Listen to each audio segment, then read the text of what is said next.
Relax. Come to the back. Relax, Come bro. to the back. Yo, get my phone, bro. Just get my phone. Get my phone. It's right there. Police slapped the cuffs on a YouTuber from Cincinnati following a call to 911. But the streamer, Darren Watkins Jr., says he was the victim of swatting.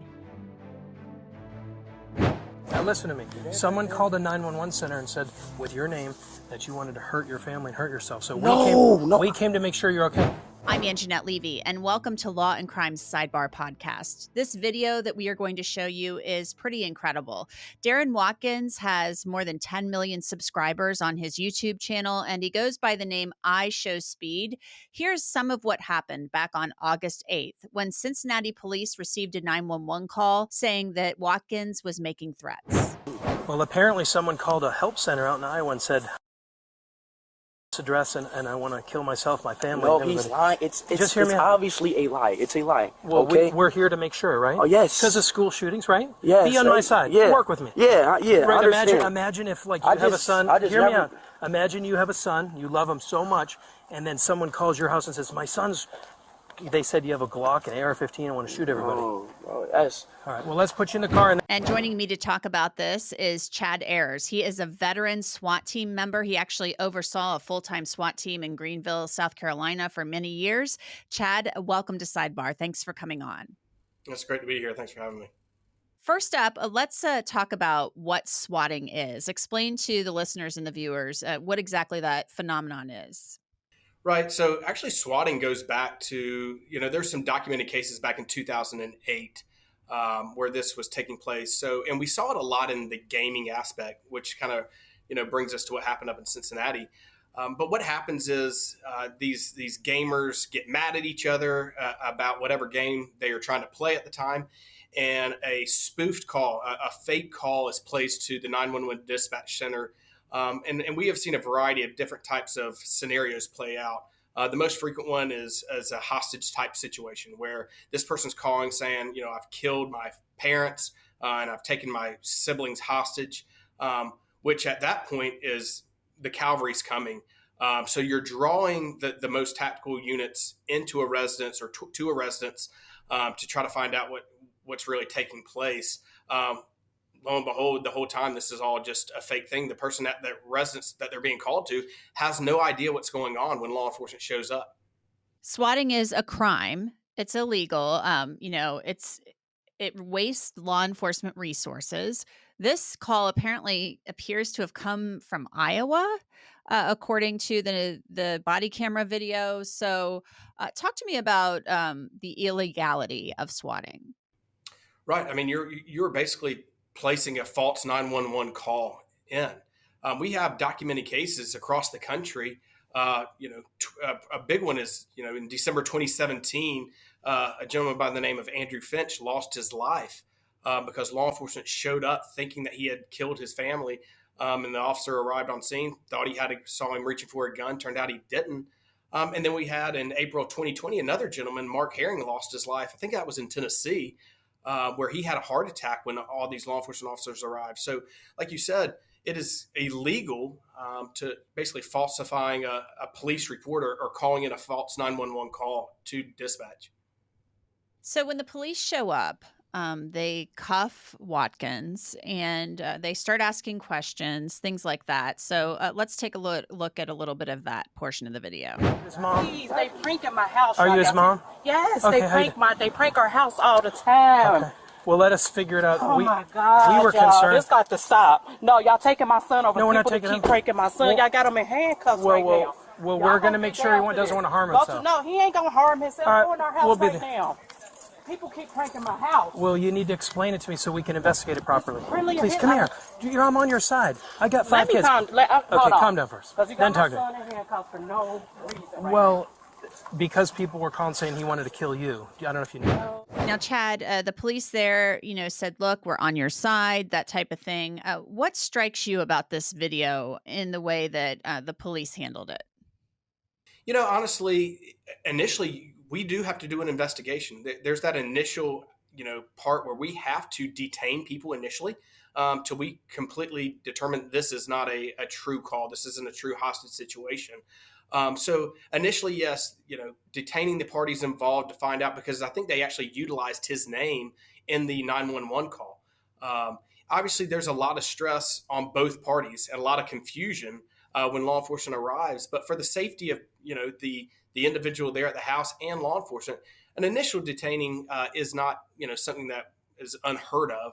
Honestly, I think that he was probably left in handcuffs a little bit longer, than we probably would have to determine the situation. But, initially, I think that law enforcement did an excellent job, working out what actually took place and getting all the facts.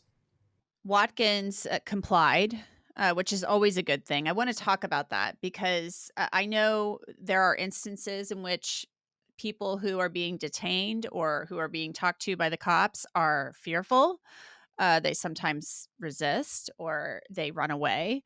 Um, I know that it's particularly in Cincinnati. There's been efforts to kind of talk to young people about how to respond if this happens to you, because it's a city that's had a history of officer involved shootings and things like that, and it's gotten ugly in the past. But there have been a lot of reforms that have been implemented. So tell me, if you would, just for our listeners and our viewers, what should you do if a police officer comes to you and starts asking questions? I say it all the time, and I don't care if it's a traffic stop, a situation where law enforcement comes to your house, or an encounter on the streets. If you've not done anything wrong, which this gentleman hadn't, comply. Don't have anything in your hands. Don't reach and say, hey, I'm just getting my cell phone. And, because like we said, the facts aren't known yet. So if you can comply, just like this gentleman did, and of course he was a little upset, and rightfully so. He doesn't understand why there's 15, 20 law enforcement officers at his house, but give them the opportunity to work through that. The idea that law enforcement's just going to come up and rough you up. Sure, have there been cases across the country? There is. It's very far and few between. So if you comply, let them work through their investigation. This is going to turn out just fine. And the body cameras, many officers around the country now wear those. Those capture and are supposed to be activated in capturing basically everything that the body camera can hear and see. So there is a record of that. There is. And I think body cams are a great thing. It shows full transparency. I was talking to Dan Abrams a few weeks ago about this, is the benefits of body cameras, that if you do the right thing, then, whether there's allegations on the other side, that body camera is there to protect you. So if you're doing the right thing, hey, kudos, you have your body camera on. It shows, that everything worked out well. One other thing, I didn't really like how the one gentleman said, oh, I'm the photographer, I'm his cameraman, or whatever he said. And he's holding up the camera, and the officer kind of put his hand up. As a reporter, I didn't really like that because, you're a citizen. You can be filming whatever you want. I mean, am I right there? Or am I wrong? No, you're absolutely right. That's your right. But in a situation like this, where law enforcement just got called about a hostage situation or a shooting at a house, again, the stress on law enforcement arriving is high. And so I think initially at that point, let them do their job. Don't interfere in their investigation. Now, if you're filming at a distance, hey, again, that's your right. But when you start saying, hey, I want to film, and again, law enforcement hasn't even entered the house yet to determine, is this an actual crime scene at that point? So again, knowing, absolutely you're right, but also knowing the right time to do that. What do you expect to come of this? Because I can't imagine that police take something like this lightly.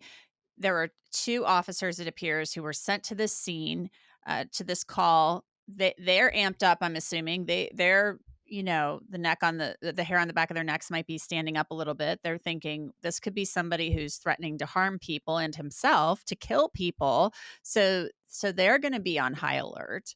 And then they show up and they have to look into this. So I think that this could have been a very dangerous situation. You just talked about some instances in which some really awful things had happened based on false 911 calls. And he's talking about how he was on YouTube and Twitch and stuff like that. These are live events. And there were a lot of people saying, oh, this is fake, because he was acting like he was calling 911, but there was an explanation for that. He wasn't actually the person who called 911. Right. I absolutely expect charges to be filed at some point in the near future on this case. the Andrew Finch case from 2017. I think it was in 2020 where the gentleman that actually made that call was sentenced to 20 years in prison for that situation. So, you have the criminal aspect of that where charges will be fired. But, you mentioned it earlier. It's pulling all these resources, the time of law enforcement, away from people that really do need help in that situation. We had a situation in Greenville. I can't remember exactly what year it was. I would say probably 2015 swatting incident where you had the majority of patrol officers in that area there. They request the assistance of the SWAT team. So now you've got a full tactical unit there. You've got command staff there. So unfortunately, if something real, a real emergency situation had it kicked off, you've got all your resources on this team. And so you've got a delayed response time for law enforcement getting to people who really need help. Well, Chad Ayers, a veteran of law enforcement and a veteran of overseeing SWAT teams, thanks so much for coming on to talk with us about this. We really appreciate it. Thanks for having me. It's good to be here.